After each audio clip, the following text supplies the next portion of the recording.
Hey, what's going on? It's your boy YNW Lazarus straight kutokea Forodhani hapa TANGA Tanga. How you doing? Habari yako ni gani? I hope uko vizuri sana, lakini kama uko poa pia usijali, nakuombea ukae vizuri soon. It's another beautiful Monday, Jumatatu tulivu kabisa ambayo imetupasa kama wana wa Mungu kuendelea kujinoa, kuelimishana na kufundishana kuhusu masuala ya ufalme wa Mungu na njia zake. You know what I mean? Na leo bana tarehe 24 imenifikirisha sana baada ya kuchukua muda wangu fulani, kutenga muda na kuanza kufikiria kuhusu kazi za Mungu na ufalme wake. As you know, tupo kwenye dunia hii na mwenye dunia yake kila saa anatuangalia, na akituangalia anategemea kutuona sisi wanaye tukienenda katika mazingira na njia iliyo sahihi kila siku. Imenifanya niwaze, kwa maana imefikia hatua kila wakati, na kwa hasa kipindi hichi, vijana, wazee, wa mama kwa baba, hata watoto, kila mmoja anaenda kwa njia yake. Kila mmoja amechagua njia yake, yeye anayeiona ni sahihi mbele zake. Ni sawa, kwa sababu neno lenyewe linatuambia kwamba kila mmoja njia yake ni sahihi machoni pake, lakini Bwana huipima mioyo ya watu. Hapo kwenye mioyo ya watu ndipo nilipotaka tushare mimi na nyie vijana wenzangu. Kila mmoja anaishi maisha yake, lakini wote Baba yetu mbinguni anatarajia tuishi katika njia iliyonyooka. Sasa swali langu ni hili hapa, ambalo ningependa na wewe pia ulitafakari kwa muda wako mwenyewe ukipata.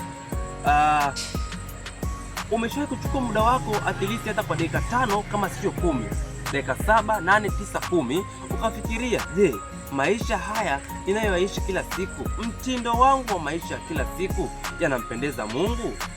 Yaani Mungu akikaa kule juu akiangalia chini ana uwezo kusema, je, kweli Martha ni mwanangu, napendezwa naye? Hiyo unajipima ndani yako, mtindo wako wa maisha kwa kila siku, unafikiri Mungu anapendezwa nao? Hiyo umepata muda ukaa peke yako mwenyewe na kujiuliza swali kama hilo.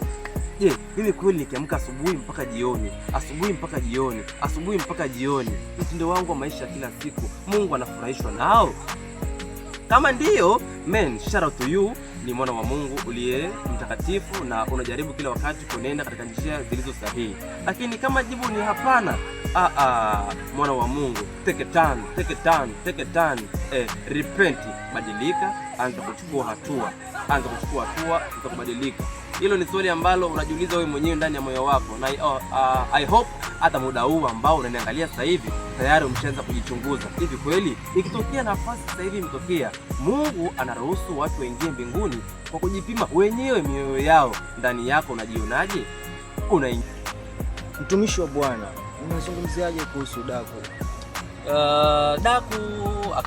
Daku ni chakula ambacho wanakula watu kabla hawajaingia kwenye mfungo. Nyakati za usiku wanapata chakula ambacho kitawezesha wao kustahimili ile njaa ya siku ya mfungo. Na mimi kwa uelewa wangu, mimi mwenyewe kama mwenyewe mwana wa Mungu, mimi kwa uelewa wangu binafsi sioni kama ni sahihi sana kula daku usiku. Kwa maana mimi ninavyoelewa, fasting au kufunga ni kitendo cha kutesa mwili kwa makusudi kwa ajili ya roho yako iwe active, si ndio bana? Uwe na better connection na Mungu wako. Ina maana ni hatua ya makusudi ya kutesa mwili kwa ajili ya kuweka roho active. Ina maana kama utachukua hatua ya kula chakula usiku ili kikupe nguvu ya kushinda ile siku nzima, ukiwa uko fresh, usikii njaa aina yoyote, uko tu poa, for me haijakaa vizuri, kabisa. Na nafikiri nitoe wito kwa ndugu zangu kwa nakula daku ya kwamba ni bora baada ya kufuturu pale saa 4 ukapata labda kidogo na nini, kupumzika, asubuhi kaamka uko vizuri kabisa. Njaa ikikupiga ni moja pia ya kutesa mwili. That's what I know about daku. Na hivyo tunaona daku, na ningependa watu wautese mwili kweli, wasiutese mwili kwa kawaida. Yaani mtu anaamka kuanzia saa 12 mpaka saa 12 jioni anafuturu, ameshiba. Man, kutesa mwili tayari hapo mwisho wa damu, mwili kwamba ameshiba na siku hii inapita kama kawaida. Lakini fasting, kufunga ni kuhusu kutesa mwili, roho iwe active. That's what I know.